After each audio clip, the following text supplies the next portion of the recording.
للہ رب العالمین والعاقبۃ للمتقین الصلاۃ والسلام علیک یا رسول اللہ۔ میرے محترم سامعین و ناظرین، السلام علیکم ورحمۃ اللہ وبرکاتہ۔ مسلسل درس قرآن آپ سماعت فرما رہے ہیں۔ آج سورہ نساء کی پہلی آیت سے درس قرآن کا سلسلہ آغاز کروں گا۔ اللہ تعالیٰ سے دعا ہے کہ وہ میری زبان پر کلمہ حق جاری فرمائے۔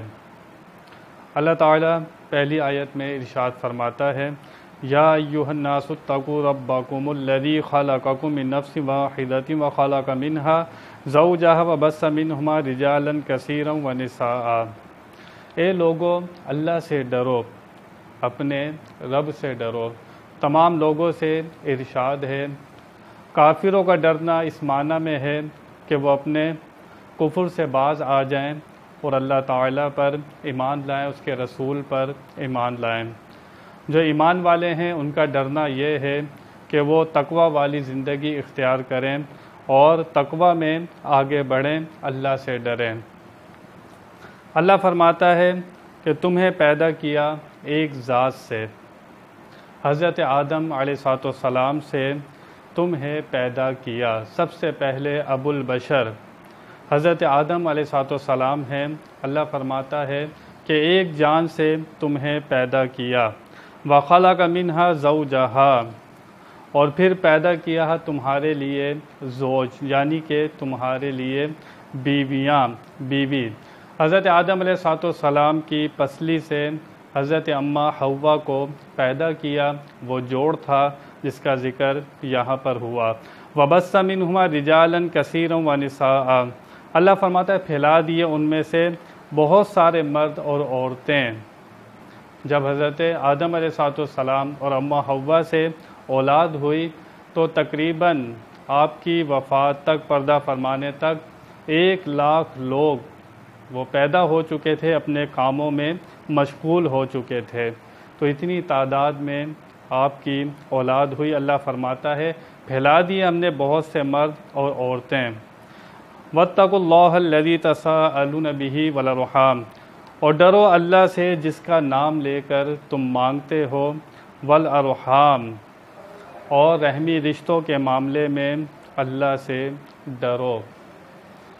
اللہ کا نام لے کر مانگتے ہو، کیا مطلب؟ کوئی آتا ہے سوال کرتا ہے کہ اللہ کے نام پر میری مدد کرو یا اللہ کے نام پر مجھے کچھ دو۔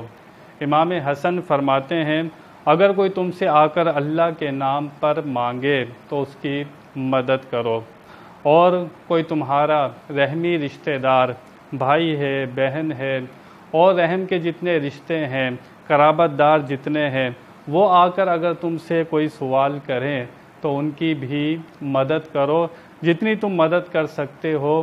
اللہ کے نام پر کوئی مانگے اس کی بھی مدد کرنی ہے، کوئی رحمی رشتہ دار مانگے تو اس کی بھی مدد کرنی ہے۔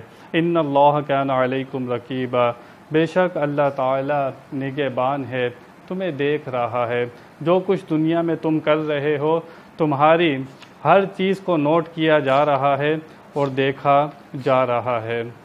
آگے اللہ تعالیٰ ارشاد فرماتا ہے وَآتُوا الْيَتَامَ أَمْوَالَهُمْ وَلَا تَبَدَّلُوا الْخَبِيثَ بِالطَّيِّبِ، اور یتیموں کو ان کا مال دو۔